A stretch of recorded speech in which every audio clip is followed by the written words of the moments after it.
afternoon, everybody, and welcome to the third of the Children's Media Conference monthly spring webinars. My name's Lizzie Wingham. I'm a TV and digital exec, and I run content consultancy Tiny Dinosaur. We're here today to talk to you about maximising content impact in children's and how our younger viewers are interacting with their content. First of all, though, thanks to our patron sponsors who are supporting CMC right through the webinar season and the whole of CMC itself in July. Akamar Films, Azumi, Cartoon Network, CBBC, CBeebies, CITV, Milkshake on Channel 5, NBC Universal, Nickelodeon, Omen Studio, Pop, Sky Kids, Strawberry Blonde TV, The Elf Factory, Tiny Pop, and YouTube Kids. Plus, for the Department of International Trade and Zodiac Kids, who are sponsoring the International Exchange at CMC, which this year is on July the 1st. If you've got something to sell, projects, talent, or expertise, it's a great way to meet lots of potential buyers in one place at one time. Lauren is going to post a link to the International Exchange in the chat right now for anybody who might be interested. So over the next hour, we're going to be looking at how kids are consuming and interacting with their content. We'll look at how brands and content matter to them and ask what's cutting through. Plus, we'll find out the impact of the pandemic and look at how it's accelerated some key changes in kids' content consumption and ask what we can all learn to keep our content relevant. So first of all, let me introduce you to our speakers. We've got Sam Harris from Hook Research, who'll be taking us through what the research has revealed about children's content consumption behaviour. Nellie McQuinn from Moonbug, sharing the story of Coco Melon going from YouTube to Netflix and even finding itself trending on TikTok. Consultant Eric Wang will draw on his experience of children media brands like Lego, Yoto, DreamWorks and Pottermore to give insights on how to think about story, brand and digital strategy. And finally, Sarah Owen, Children's BBC Content Impact Lead, will be sharing her insights on CBBC brands, audiences and platforms. So if anybody watching has questions they'd like to put to our panel today, there is an opportunity to do that in the Q&A that we'll take at the end of the session. Chat is not enabled this afternoon, so for questions, use the Q&A button at the bottom of your screen. So today we're going to start with Sam Harris from Hook and his research. Well, hi everyone, my name is Sam. I'm the Insights Engagement Director at Hook Research. So we're a kids and media development insight agency. We're doing a lot of work in the kids space for a good few years now. And what I wanted to kick off with just here is some of the research we've been doing recently around kids and their media lives, particularly looking at what's happened since the beginning of the pandemic. I'm going to be running through this because we have a lot to cover. Obviously, if you have any questions, you can follow up with Lizzie, myself, and we can really dive into the detail. But speaking of the things as a whole that get kids engaging with content, there are a few kind of key strands that emerged in the research we did. We talked with 24 people in London and Manchester, kind of kids aged 7 to 18, about the things that matter to them in the media space and the content space. And what they said kind of really revolved around these 4 pillars. You had the idea that media helps them build communities, particularly important at a time of COVID when you're restricted with who you can see in the physical world. The idea that media helps kids create and co-create. TikTok isn't just for watching videos, it's also a very valuable creative tool at the same time. Media is also useful for strengthening bonds, interfamily, connecting parents and their kids and helping each other kind of understand what each is into in the family structure. And then also the importance of binging. Right? We've talked about this for ages now, but actually something that kids are recognizing when they look at the content that really matters to them. So when you talk to kids about the things that get them excited and you talk to parents about the things that they think are excited, there are a few things that come up. Primarily, the focus is on AVOD, gaming, and social content. I'm not saying TV is dead. I'm definitely not. Over half of kids in the UK are still watching TV, but the excitement right now, the focus right now is definitely on these kind of 3 spaces. To the extent that some of the parents in our research are talking about perhaps even canceling some of their kids' TV subscriptions just because they feel like their kids are really starting to focus in on these spaces explicitly. So why are they exciting? There are a few reasons that AVOD really connect with young people. First of all, it's funny and entertaining. Humor is a big thing. We know that from across the kids' media landscape, and it's particularly true in the AVOD space, where kids are able to navigate and choose whatever content they want to watch. Being part of a shared live and a shared world of the content creators that they love. You see this best in things like family vlogs, where you can really a kid can access a family on the other side of the world and see what they're doing on a day-to-day basis. The idea of AVOD, YouTube videos augmenting their favorite passion, is really allowing them to explore the soft edges around the things they like to do in their spare time, whether that's dancing, gymnastics, Fortnite. You can really find videos like that on YouTube. And also tied to that, you have this fourth point of this content can really, kids think, help them improve in these spaces. If they watch a good Fortnite video, it can help them be a better Fortnite player in the long run. And then finally, the wow factor, the gut punch, that when somebody does something really exciting, or it's really skillful, that's something that really stands out for kids in the AVOD space. Social, obviously very important as well. You have so many people across the UK who are kids who are using things like TikTok. Almost half, according to some recent Ofcom figures, are using TikTok right now. It's valued for a number of reasons. Some of the ones that we've already talked about there's the idea that social media can help them connect with their idols. It allows them to access the celebrities and personalities that they really care about on a day-to-day basis. It taps into that self-improvement thing that we're talking about as well, that skill building through things like life hacks that they see on social media and can then emulate in their own lives. An interesting point as well is, as I mentioned earlier, the idea that some of these social platforms unlock creative tools. We had a few kids talking about using TikTok, not to share videos, obviously a key usage of the platform, but as a creative tool. They would be silly, they would try dance trends, and then they would record them and then save them to their drafts folder, not necessarily using the platform in the way it was intended to use, just as another tool to express themselves for personal consumption. And then obviously the big one is, staying connected, seeing what their friends are up to. And we spent, to this slide, we spent a bit of time looking at UGC, user-generated content, and how that fit to young people's diets. And what we found is obviously that kids love it, but it's felt to be a very discreet and different offering in the space. They look at the stuff that their friends are making, and they think that it is authentic and in-jokey and real and funny, and they like that. But then they also look at the professional content that they see from professional creators in this space, and they recognize the high production quality and they appreciate as well. So there's a room for both of these things in kids' media diets today. Co-viewing as well is obviously a hugely important thing, particularly when families were locked in together. I don't know if you saw all of the TikTok dance trends where you had parents getting on TikTok and playing around with their kids. And while that's one expression of it, another one is just the bonding that comes from watching shared content together. Fun, positive, silly humor definitely connects with kids and parents. They share that and they like having something to share between them. It allows them to tap into their child's passions, being able to watch a YouTube video.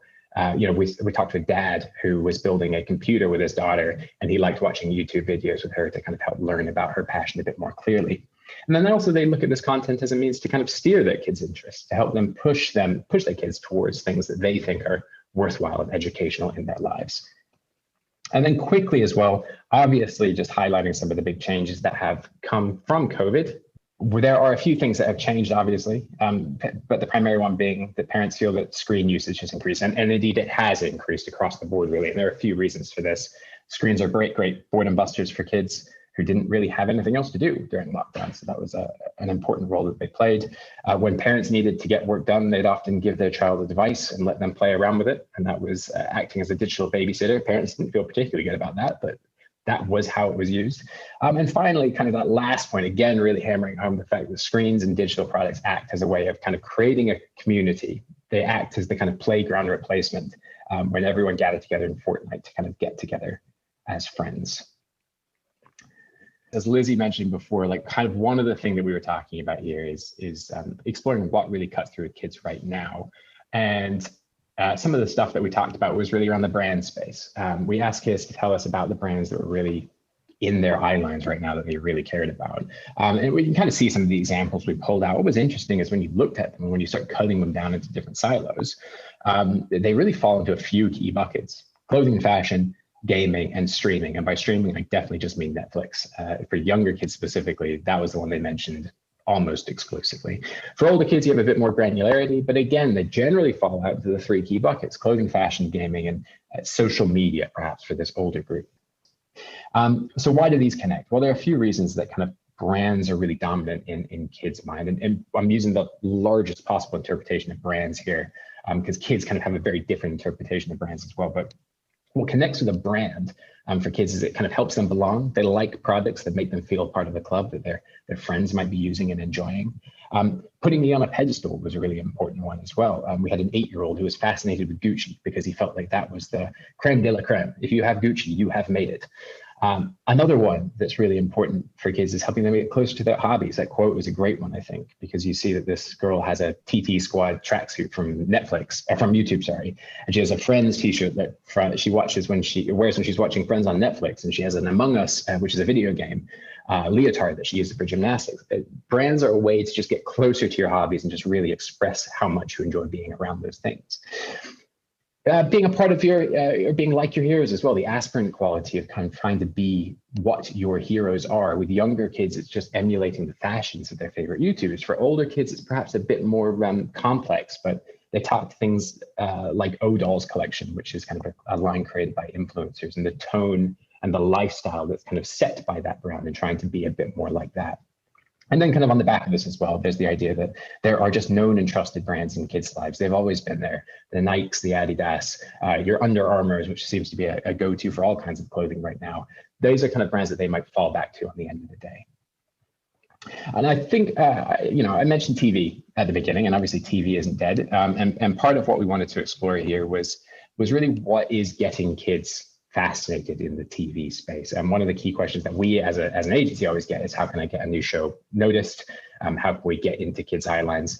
So we really wanted to talk about that a bit here.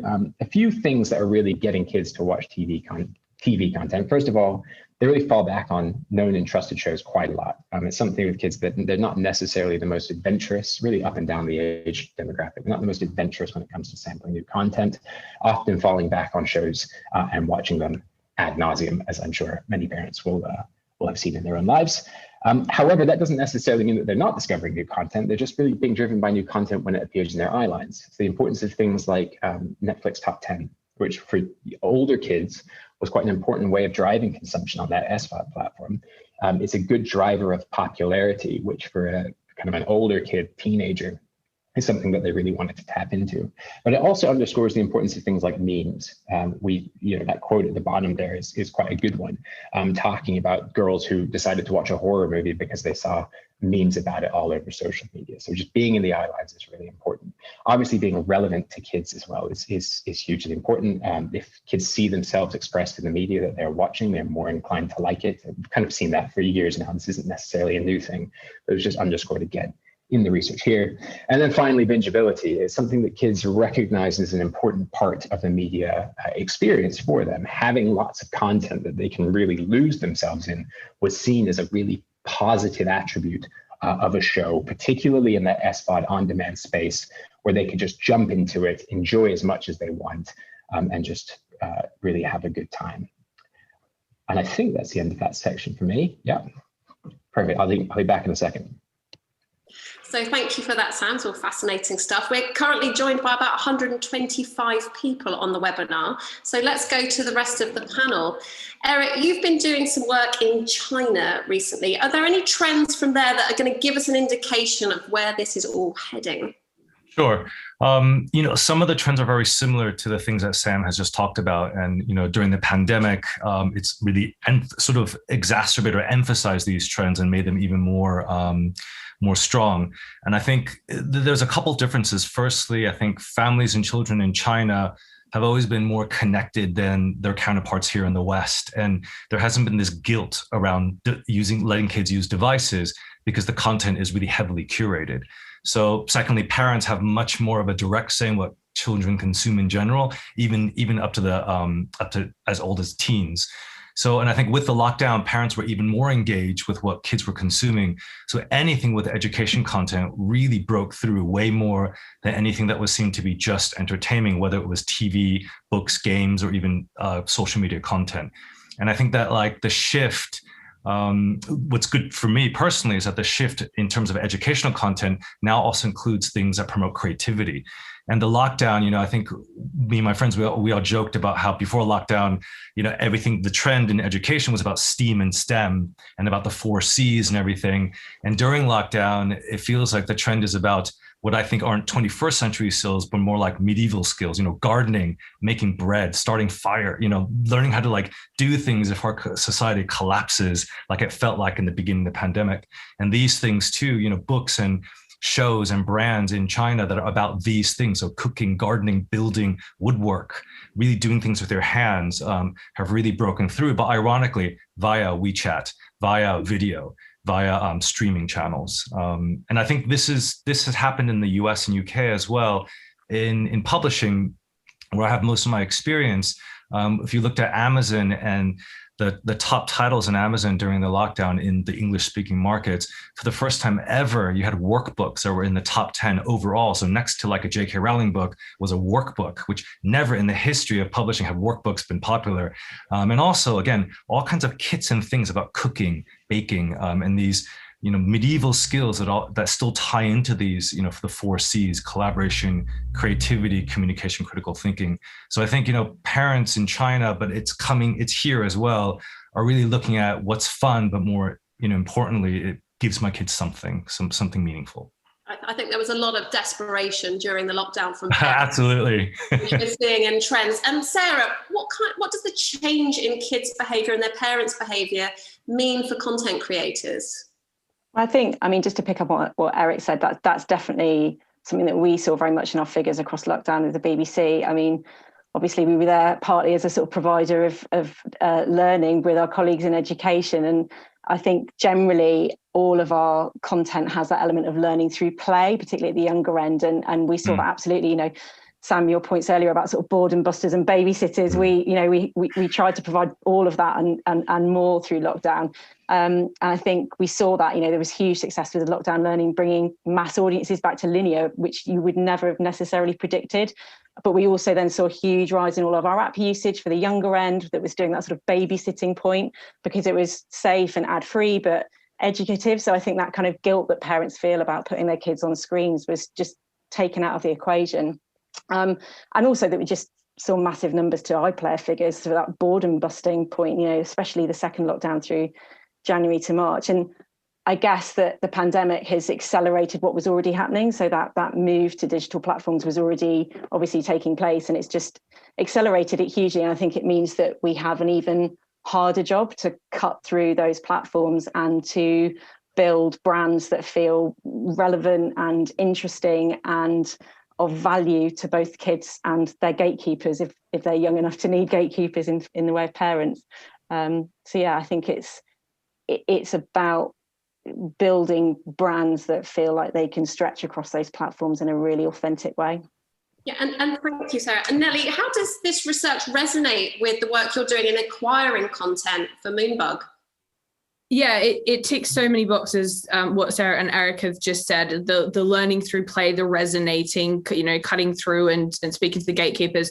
That's all extremely important to us when we're looking at a brand that we are interested in acquiring. It's about the content first and foremost. And we have what we call our life skills wheel, where we have, a whole bunch of different milestones that children go through as they develop. So when we look at content and when we go on to create more content, it's really important that the content is hitting, at least a few of those points in the life skills wheel. And so, that just goes back to what Eric and Sarah are saying. But for us, it's about content first and foremost. We look at the volume of content. It's quite useful, and it enables us to push out content if we have a good batch of it. But really, it's about the creative at the heart of it, and whether it is good quality, entertaining, educational programming, and that's really what we look for. And Sam, I've got a couple of questions that come in from Marie. Do you have a percentage of co-viewing between parents and their children? What sort of numbers that looks like? To hand? No. This is a qualitative sample, 24 kids and their parents. Most of them did some form of co-viewing across AVOD, SVOD, and TV. I'm not sure of the number off the top of my head, but I feel like if you kind of loop all those in together, it's quite a big proportion. And just another question from Marie. She wants to know, are there significant differences in the children's behavior across the age spectrum? Yeah, I mean, we talked to 17 to 18 or 7 to 18 year olds. So there's quite a few divides in there.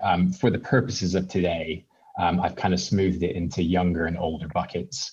But yes, I mean, you're absolutely right. There are a lot of differences between kind of what kids in these kind of even 1-2 year brackets might need as they're kind of aging up. And Sarah, you run one of the first content impact teams that we've heard of in the industry. Why do you think that's sort of necessary now?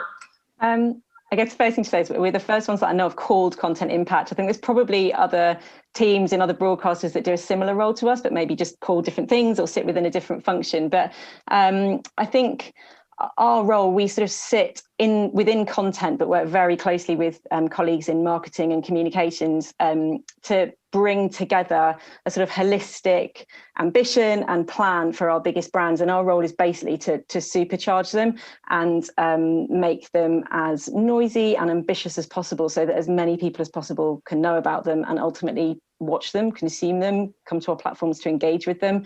I think it's really important because in a world where we have got so many different places where we can reach kids, having one sort of singular approach and having a joined up approach makes it easier both for the audience, but also for producers to have a single point of contact, for our internal execs to have a single point of contact, for all of our owned platforms that we look after. So the social team, the web team, to have just one group of people in the middle who basically know everything at any one time about all of the shows. I think it just means that we can help direct the traffic and make sure that when we're launching something, we do it with just real intent and ambition and clarity across the piece. Eric, do you think that the opportunities to nurture brands has changed because of this competitive landscape? Yeah, definitely. I think, the idea of the quick return is something that I think is relatively new. When I was publisher at Penguin, we launched the Peppa Pig books, and this was back in, I think, 2006. And we strategically launched the books before the TV show aired because we wanted it to be seen as sort of a literary brand as much as it was a TV brand. And the books actually didn't do anything meaningful for about 4 years. They weren't a disaster, but they weren't a success. They didn't make their money back in the first year or two. And today, if a book doesn't earn back its production costs and all the advances you pay the illustrator, the author, they're deemed a failure, and it has to do this within a year, ideally within 2 seasons, so within 6 months. So if the Peppa Pig books had launched, say, last year, they would have been pulled off shelf, and who knows what would have happened. I think there's a huge pressure for brands now to be an immediate success, and I think we always read about these like overnight success stories, YouTubers, this influencer came from nowhere and they become a millionaire. And I do think us as commissioners in whatever media industry, there is a sense that it has to be an immediate success. And there's also, I think, additionally, for any creator or any person who's created a new book or idea or story, to bring with them a large social media following, so that it's no longer the publisher who's going to build your brand, but you do it yourself. And it's really hard now. And although it has also given people opportunity, because I think being able to self-publish, being able to put your music up or put your own film up on these free platforms also has, I think, democratized it at the same time. Yeah, it's interesting you say that, Eric, because for us at Moonbug. Yeah, I mean, you've benefited. Yeah. And we, exactly. And we cultivate our brands primarily. I'm thinking through our acquisitions, and 99.9% of them are, they found their audience in the YouTube space. And so we come along and we acquire them, and we're lucky because we acquire a brand that has such a footing and such a base and a fan base on YouTube. Cocomelon, for example, 111 million subscribers, which is a pretty impressive number and hard to ignore. And when you're looking at 101 billion views, that it's pretty hard to ignore that. And from that, there is this kind of this cross contamination almost of all the different brands that we have. So it is really interesting, hearing your side of it. Yeah, and I think it's an opportunity for these small companies, for these startups and independents to actually get into the business, because I think the incumbents aren't doing as much in that space in the same way that they used to. Yeah, no, I would agree. Okay, so I'm going to move the conversation on, because in children's, all of what we're hearing, a lot of it involves those terrible gatekeepers, the parents.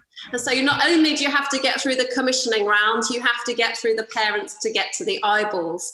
So Sarah, for you and your teams, what's the balance of importance in reaching parents on CBBC? I think it's particularly true probably for CBeebies, maybe more so than CBBC. We all see that kids are getting more and more autonomous earlier and earlier, which is slightly terrifying with personal experience.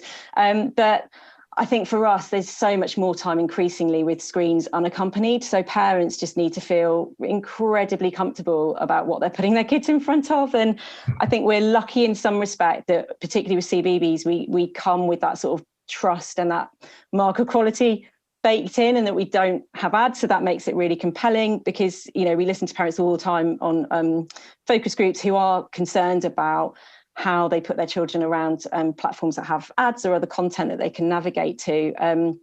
But the interesting balance, I think, for us when we get to CBBC is that whilst, of course, we know that a lot of our content does have that kind of educative goodness baked in, as soon as you say that to kids, it's the kiss of death, isn't it? And safety on its own for parents isn't really compelling to anyone either as a message. So it's about getting that balance of letting kids and their parents know that, iPlayer and our channel brands are full of fun shows that they will love. And yes, some of them might teach them something at the same time, but it just happens to be in this one sort of great, safe one place. So I think parents for that younger end are incredibly useful as and important to us as navigators at that very, very early age, that sort of 0 to 4, before they start navigating themselves onto all sorts of other places. It's interesting because we've seen children, obviously we've got the age restrictions on all of these platforms that require a workaround, or at least an acknowledgement for all children's content creators. But we see children watching TikTok anthologies on YouTube. My son is certainly, platform agnostic when he's moving, even with the same brand. And I guess, Nelly, that maybe would suggest why Netflix has been such a successful home for CoComelon. Yeah, look, I do believe that children are platform agnostic, and our sort of mission is to put our content everywhere that children are. And we have been fortunate enough that Netflix have licensed CoComelon, and it was hugely successful. It was their biggest show last year. The reality is that content is freely available on YouTube. But obviously, given the fact that it is so successful on the platform, Netflix indicates that there is an audience for it there. And, is it convenient? I have a Netflix button on my remote, that's very easy to just put on. It could be, to your point, Sarah, it's ad free. It's very much, there's a safety in sitting a kid in front of an hour long Netflix video. But, equally our stuff on YouTube is also working well. So, we just try to get our content where the kids are. So Nelly, on that note, should we have a look at your CoComelon trailer? Yes, please.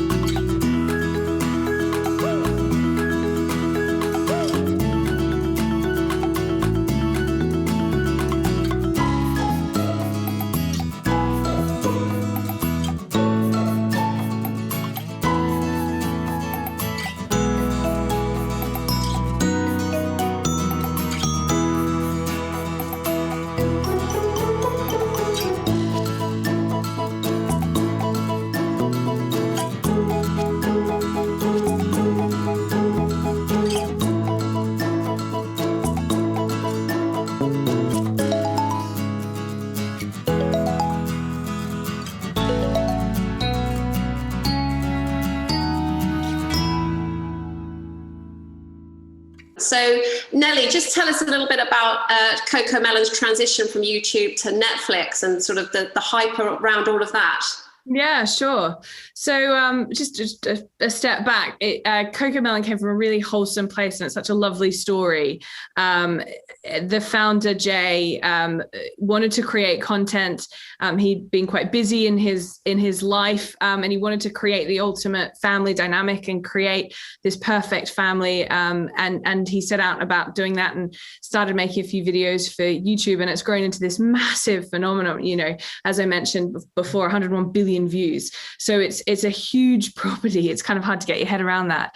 And it has, from those humble beginnings with Jay and his wife Sujan, just grown into this massive entity. We acquired the brand, Moonbug acquired the brand halfway through last year, in the middle of the pandemic. So that was an interesting acquisition process from my perspective in terms of production. And the brand is just going from strength to strength. And as we've talked about, Netflix have licensed the content, and it's done extremely well there. It was the most popular show last year, which we're very, very proud of.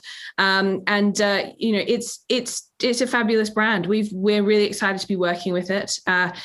Some of the things to sort of mention: on Netflix, we create compilations. So on YouTube, you can get the 3.5 minute episodes. On Netflix, they're longer. We package them in half an hour to an hour, sort of bigger episodes, and we create some original titles. But otherwise, as I said, it is largely the content that you can see on YouTube. But it's doing extremely well. And we also localize the content as well. So that's something that's never happened before. It wasn't available in any other languages. Something that's very important for us is to make sure that our content is accessible to children around the world. So one of those things is making sure that children in other languages can enjoy our content. So that's something that we do with most of our brands right off the bat, which is extremely exciting to hear it in Mandarin and Italian and all the different languages. It's quite fun. And also our ASL, our American Sign Language channel, it's doing extremely well on that MyGo. So that's a new channel we've launched, and that's to get to give children who are hard of hearing or potentially have disabilities and special needs, they can access it as well through American Sign Language. So, you know, it's very, very exciting. We're very, very proud of the brand. Lots coming down the pipeline. I'm not going to mention a few things, but a lot of big, exciting conversations happening. Also available on Spotify. We've put the music on Spotify. So what we really do is just, you know, shine this big spotlight on the content and see where we can get it out there and be on every platform that children are on.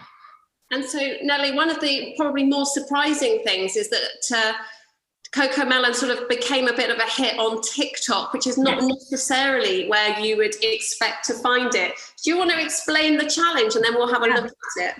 Yeah, so this, full disclosure, we didn't create the challenge, but it came to our attention pretty quickly.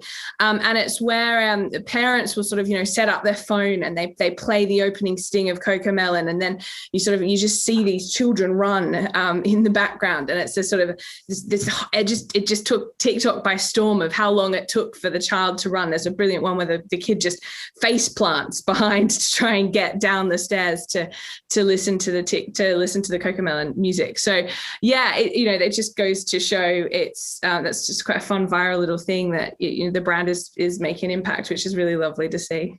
Well, let's have a look at that clip now.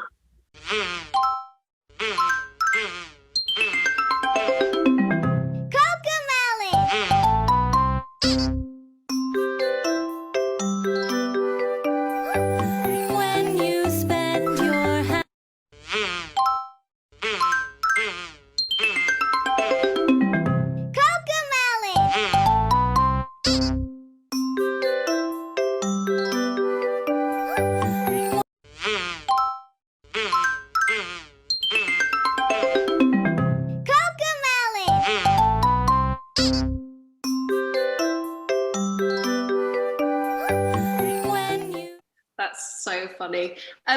Nellie, just before we move on, are there any games or other ways to interact with CoComelon? Is there merchandise? Merchandise, yes, absolutely. I think I've got one of the ones that I love is JJ sitting right over my shoulder. So yes, merchandise in all the places that you would expect to see it. Games, not as yet, but certainly we're having a lot of big, exciting conversations. So watch this space. And Sarah, talking of TikTok, BBC's also launched a children's TikTok channel last year based on the success of how some of your kids' brands were performing on the BBC TikTok channel. Can we find out a bit more about how you and your team are working and children are sort of finding impact on those other channels? Yeah, of course. So, the BBC master brand TikTok had been around for a little while, and every time they shared content from some of our biggest brands, the numbers were incredible, and the team in social, in children's, were already looking at how they can build, how they could launch a CBBC TikTok to complement the existing Instagram channel. So towards the beginning of last year, this year, they launched that channel. And we'll talk in a minute about Tracy Beaker, because that was a show that really helped just to get that to stratospheric numbers really quickly. And it's proved incredibly popular and a really good complement to how we get content out across not just our own website, but also into social channels around TikTok and Instagram. So yeah, it's proved really popular. And so is it sort of being used on a more promotional level? Yeah, I mean, it's both, because it's important to us that it's not just seen as a place that's just churning out trailers. It needs to have bespoke social first content built into that, but it's a great platform for us to reach audiences that might not know about the ongoing shows that we've got coming to CBBC, and it's a good way of bringing those shows to life, sometimes in a different way. So we've got great ambitions to do some fantastic stuff around horrible histories around that next series, for example, and I think it just demonstrates how we need to be where the audiences are. So we have to go out and reach them and find them where they are, and adapt our content and adapt our promotional approach to find them there. Yeah. So you mentioned the mega brand that is Tracy Beaker. Shall we go to your first slide?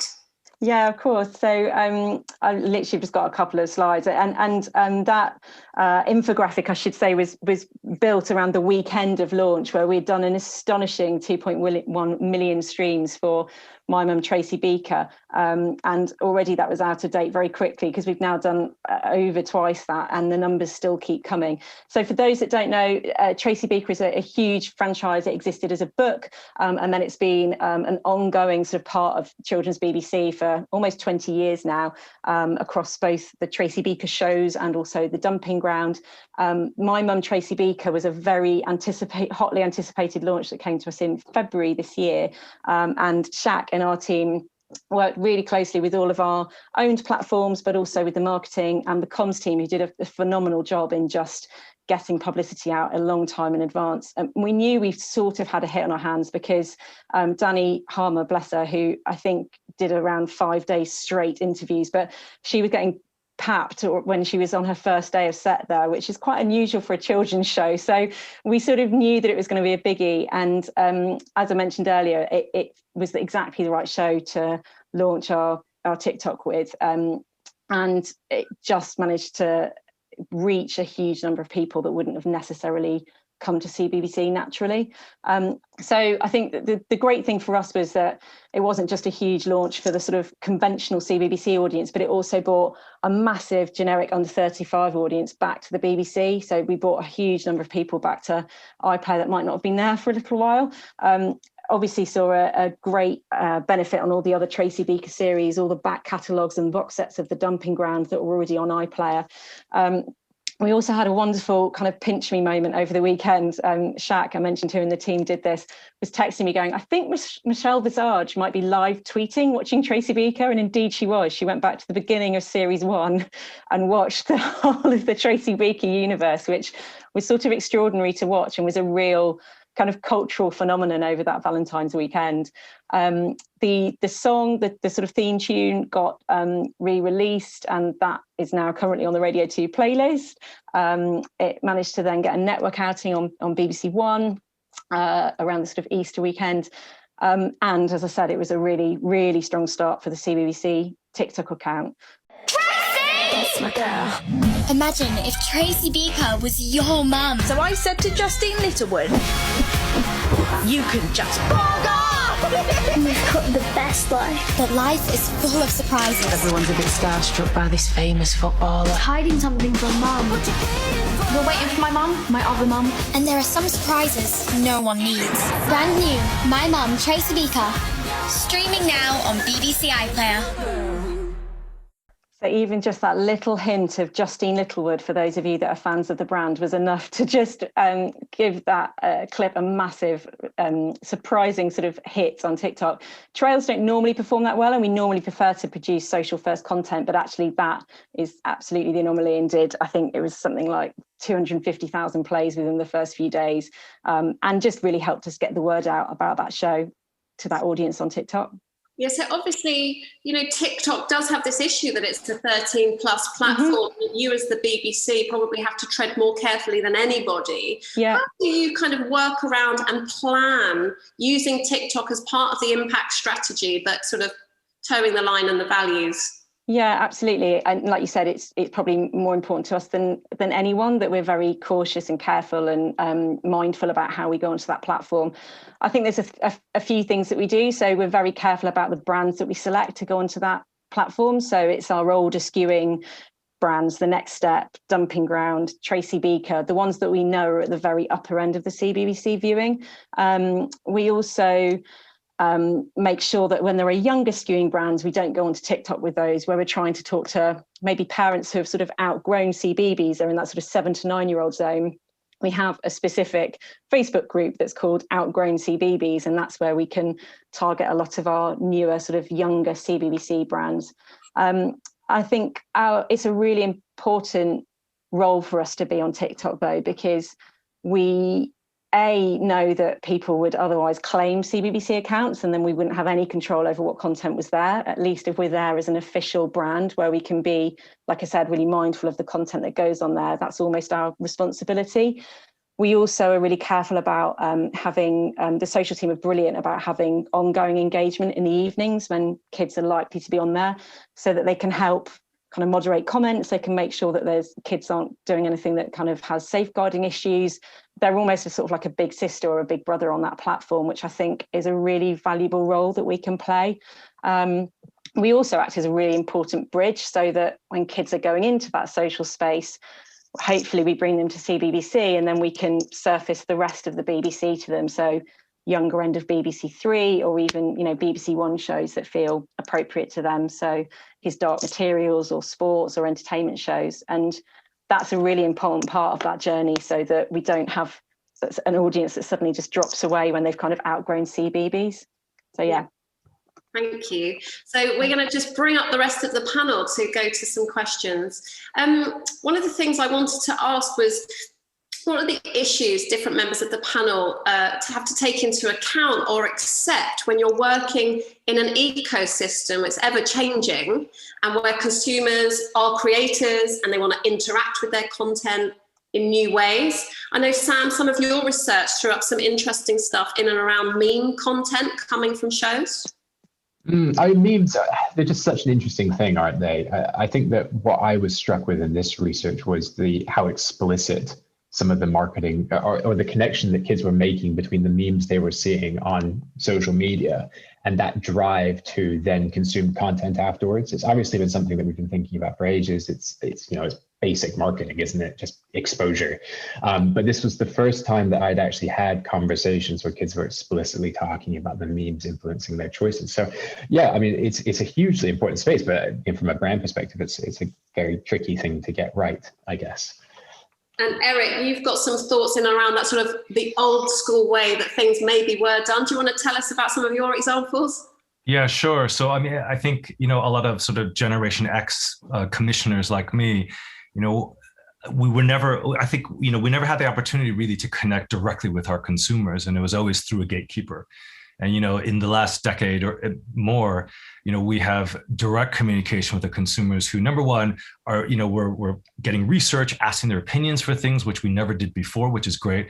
But on the other hand, too, anything we put out, it's out there and people take your stuff. Like Nellie was talking about, sometimes I do really cute, great things. Other times I do things you don't want them to do. Other times I may even do things that are offensive to you or, really inappropriate. And, there was one of the big Hollywood studios. This was about 5 years ago. They had just signed a new licensee to make, let's say, princess cakes. And but what they did was, once that licensee was launching, they went after a lot of mummy bloggers and people who were making princess cakes of their intellectual properties, which really backfired because they were going after some of their most passionate fans, who overnight turned into some of their most their fiercest critics. So I think, all you can really do is be authentic to what you're making.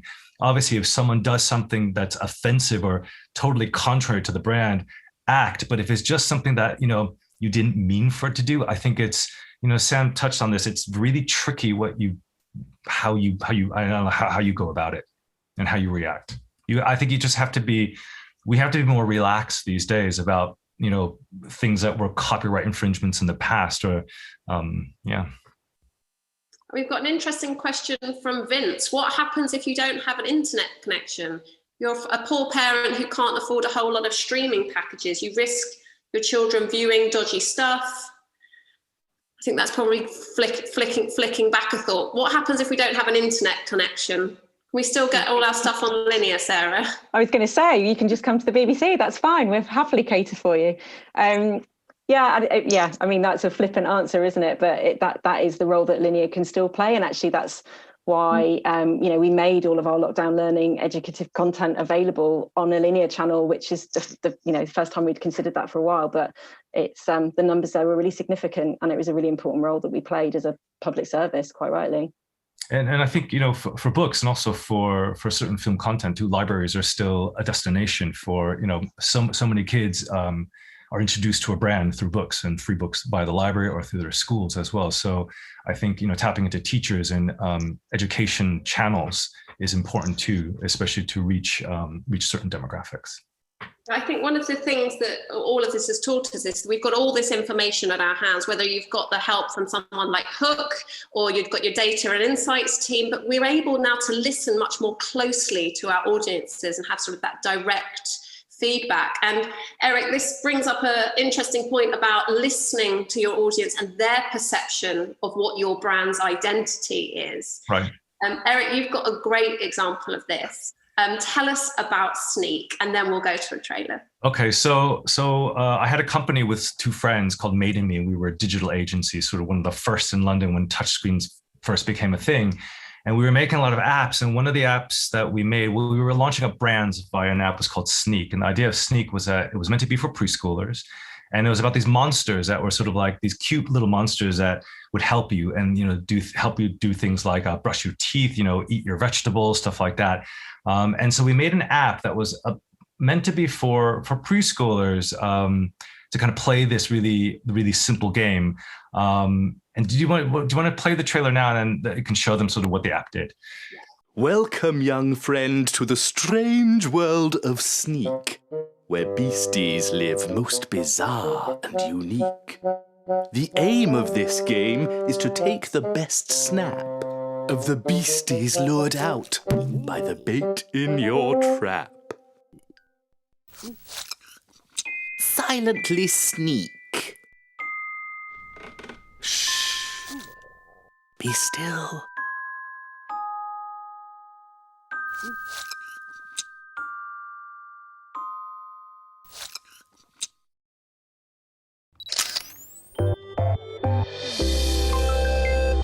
To see such excellent sneaking brings a tear to my eye. So the app, obviously, it uses the camera function. So if you move when the monster's eyes are sort of up, it could sense your movement and he runs away. Or if you make too much noise, he also runs away. And the more pictures you take, that you sneak up and take, then it unleashes additional bait that brings even more monsters. And when we first launched the game, we didn't do a lot of PR, but after the first weekend, we had a weird spike, and we were looking at kind of the data of where the app was being downloaded. And generally speaking, when you launch an app, it's the capital cities around the world, whether it's New York, London, Paris, that have the majority of the downloads. And for some reason, we just found like it was being downloaded most in places like Sheffield, Nottingham, Denver, San Diego. And then we noticed like a week later, there was like a comment from someone who was like, "Played this all night, dude." And from his kind of user profile, we realized he was a college student. And when we looked into it more, it turned out that college students were downloading this game to play as a drinking game. And so when we were going to update the app to actually make it easier for preschoolers to play, but instead what we did was we revised the app to make it easier for drunk people to play. So rather than it being a preschool brand and a preschool game, it turned out to be a game for college students, and we didn't end up releasing any of our preschool books or any of those things because it would have been really inappropriate. It's just an amazing example of how people will take your content and sort of tweak it to their own ends. And I guess we're seeing this kind of across the spectrum. So with Netflix allowing children to start personalizing their profiles, you can buy skins in Fortnite, you can create games in Roblox, you can buy pets in Among Us. What seems to be the case is children are looking for ways to personalize and interact with their content. So we're going to go to Sam, which is to ask what should we be learning, or what can we learn from that gaming space? It is a fascinating space, I think, the gaming space. So we looked at, we talked to kids who kind of consumed a wide variety of games in this research. We kind of picked some people just so they could talk about the kind of huge scope of the space right now, because it is such a dynamic space. And what we saw were a number of reasons that kids were turning to games right now. A lot of these, again, lining up with some of the key drivers that we were seeing in the AVOD and the other kind of media spaces that kids are consuming. Again, just really laying it on heavy, but the idea that a game helps kids stay connected was something that was just surfaced again and again and again in our conversations. Being able to play Fortnite with your friends and talk about it through Discord was just a hugely important part to many young people's lockdown experiences in the UK. Feeling part of a club as well was interesting. Talking about Among Us and kind of this conversation we're having around TikTok and social media surfacing how people are interacting with games. Among Us was mentioned by a lot of young people as kind of, they've trialed it because they saw a meme of it on TikTok where they kind of saw their friends talking about it. So they felt, part of the club by playing along with the game. Building your skills, leveling up, obviously these are huge things. They've been a part of the gaming world for ages, but they're still important. It's still incredibly important. Games like Rocket League and Roblox and FIFA and all these places where you kind of see your skills increase as you play along are really appreciated. And then you kind of say that's more lean in. The lean back experience is all about the immersion. It's just being able to sink yourself into a massive world and experience the kind of storytelling around it. Your Witchers, your Cyberpunks, your Red Deads. Even with younger kids, for better or for worse, they are all sampling these kinds of contents and enjoying the kind of non-linear storytelling that you can get out of it. Creativity, again, is why it's one of the key pillars we talked about at the front here. You have games like Minecraft, obviously, where you can pretty much craft whatever you can imagine, but also games like Animal Crossing, where you're essentially nesting in a digital space, creating an island and shaping it in the way that you want to. And then you have those who are playing games to relieve some stress, whether that's Call of Duty or whether the 11-year-old girl I spoke to who really just enjoyed jumping into GTA. After a bit of a hard day at school, it's a way to blow off stress and kind of, escape a bit from the world. And then this was quite a minority view, but there are still young kids out there who don't see this just as a kind of a fun hobby, but they do see it as a route to success. You talk to some younger kids and they see the success of streamers on Twitch, they see esports coming up, and they think maybe this is something I could do in the future.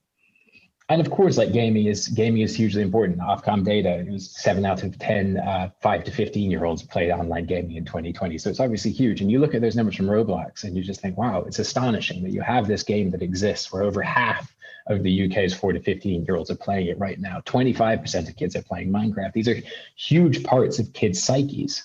And you have the games, and then you have also the kind of the other platforms that come along with it. And we've talked about YouTube, and obviously that serves a lot of different functions, but you have things like Discord, where you're able to chat with your friends in a safe, secure space. You can stream your gaming experience and kind of really dig into that communal feeling that we've been talking about again and again in this research. And then you have something like Twitch. Twitch is kind of is really interesting space, something that our clients are kind of increasingly interested in. Different from YouTube in the fact that it's a bit more pure. It's all about live streaming, that results in kind of longer videos, which can be quite boring for some kids. But if you are interested in the thing that the streamer is talking about, it can be really, really powerful. And that is augmented by the gamification inherent in the platform. The idea of Twitch drops, where if you watch a streamer for a certain amount of time, you get access to kind of unique skins or to in-game currency or things like that is a very intriguing and really engaging thing. That is something it's kind of interesting just to think about for the wider media ecosystem. And then as Lizzie was talking about as well, obviously what's hugely important is kind of augmenting and creating your customized experience in the gaming space. And we talked a lot about kids who had purchased things in gaming. A few reasons why they were talking about this. Unlocking a better gaming experience is one of those things I think if you kind of have conversations with hardcore gamers, they look down upon. But it is the idea from kids that you can kind of improve your game by spending real world money. There's the idea as well that if you get a good skin, it shows that you're not a noob in game, that you can actually play the game pretty well and you're pretty experienced at it. And then also, that kind of feeling cool, having an experience that is different and unique and really matching your personality. And I guess the last point really to make is this idea around how parents think about it. Obviously, it's a huge concern. There's a lot of nuance in this, but what we did see was a lot of parents saying that they had replaced their pocket money by giving kids kind of V-Bucks, Robux, things like that. But this also came along with a side of anxiety almost, that it was perhaps the kids were losing track of what actually value looked like in this space. A really, really fascinating space to be working in right now. And it's not just sort of pocket money skins. I mean, I definitely spent 99p on a hamster recently in Among Us and all sorts of things. But we've got a really great example where Travis Scott, who's a US artist, hosted a live concert in Fortnite to 23 million concurrent streams. So Darren, should we have a quick look at that and the reaction to it? Yeah. Oh my God. Yeah. Oh my. Oh my God. What the? My God, he's massive. On in the booth at the gate outside when they pull up, they keep me loose. Yeah, jump out, boys. That's Nike boys hopping our coast. Way too big when we pull up. Give me the. I'm almost there. Step on me, King. I just wouldn't be that excited about anything. It's such a great clip. It demonstrates so many things about taking big brands into different platforms and that interactivity. We're going to go to the whole panel now. The question is, what impact does all of this have on that traditional route to merchandising? Sarah, we know that for the PSBs, this can be difficult. Where are you not playing that you would like to be? I think we always have an eye on everywhere where our audiences are. And we know that to reach those audiences and to demonstrate value for the BBC, we need to be letting them know about content in the spaces where they are. But equally, we have to do that in environments where for kids, we can reach them safely and we can do it in a compliant way. And we can track how effective it is in bringing them back to us, because ultimately it's all license fee money. So we have to be really conscious and mindful about where and how ambitious we go into those spaces. But we're very aware of where our kids are, and we'll always want to be on there, but we want to be on there in the right way. And Nelly, what are your top 3 tips for navigating and understanding this landscape? A great question. The big one for me is it's about content. It really just starts with the content. It's got to have integrity. It's got to have authenticity. It's really got to speak to not just the kids and the viewers, but we've all talked about, especially for us in the preschool space, they're gatekeepers, they're our parents. So for us, making our content safe for parents to trust us is hugely important. So I think if I may just give one tip, it would be to go back to the content and look at your creative and just make sure that it is valuable, and it will cut through if you can tick all of those boxes. I don't think that's changed now and from 10, 15, 20 years ago. I think that still stands true. Great. Well, what we're going to do, we're running close to time, so we're going to go to the Q&A and see if we can answer some questions from the audience. Mark Goodchild says, data seems to be key, but are you finding that you're working in the dark more than before? 2020 saw unmatched viewing spike considerably on TV, and data minimization is making it harder to get specific demographic data. What's the answer to this missing data? Sam? Yeah, I've been thinking about that question. So it's our approach really is always that the most blended data sets offer you the best insights. And I think that the way forward in this kind of space where we're losing tracker data, we're losing ad data, we're losing like lots of insight into the digital side of things, but really augmenting, I guess, your thinking in this space through alternative forms of research. I'm not just saying qualitative research because that's what I do, but it is a really valid kind of perspective into this. So combining quant, qual, platform data, social data into a compelling package gives you a lovely rounded understanding of the different needs and drivers in the space. And I don't think if you take all this into balance, I don't think that's going to be going anywhere anytime soon. And then Sarah, do you ever change how you're working with content after feedback from parents? That's interesting. I can't speak to the content makers who are my colleagues, but certainly we adapt all the time how we engage with them, how we try to market to them, both to them and to their children. We have ongoing audience insight, both on specific brands, but also for our channels in schools and ad hoc. So yes, we adapt all the time how we approach, how we market shows based on what we hear from parents as to where they are, what's compelling, what isn't. And Nelly, can I throw the same question to you? I was going to say we do constantly. You know, we're as obviously I'm head of production, but I work very closely with the creative team, and we're constantly adapting our content. You know, we like the saying that progress is better than perfection, and for us, getting stuff out there in front of the audience is more important than waiting, you know, really long 18 months, 24-month development period and not seeing our content out there. We would rather move quickly, get our stuff in front of the audience, get that immediate feedback and make those changes.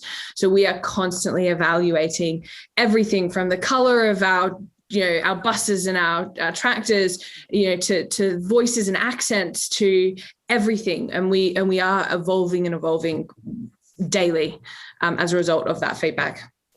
And I've got one last question from Jane Finch. How are you planning for the metaverse? Do you see it as a viable alternative with the reaction to the Travis Scott concert? Are you planning on using this media? Should we go to Eric? Yeah, I think it's definitely a place to play in. I think in terms of, you know, if you think about traditional licensing and merchandising, I think this is an underused area. A lot of the sort of branded content you might see in, you know, even casual games like Angry Birds are promotional placement, product placement rather than licenses. So I think a lot of it depends on, like, obviously, if you have a new brand, none of these guys are going to give you a license to kind of pay you money to have your branded sort of t-shirts or skins in their game or their ecosystem. But there are promotional placement opportunities too, where, you know, you can pay them to basically get their audience to see your brand. I don't know. I'm sort of two minds of sort of like whether that's good or bad for our industry. But yeah, it's a reality. I think it's a space that will no doubt be sort of like more, there'll be more rules as we move forward. Well, unfortunately, gang, we have to wrap it up there. We've come to the end of our session. I wanted to say thank you to all of our contributors. That's Sam, Sarah, Nelly, Eric. Thanks to Darren Gregg and the CMC team, my co-founder and producers today, Alison Foster from Tiny Dinosaur, our patron and international exchange sponsors, and thank you to all of you for watching.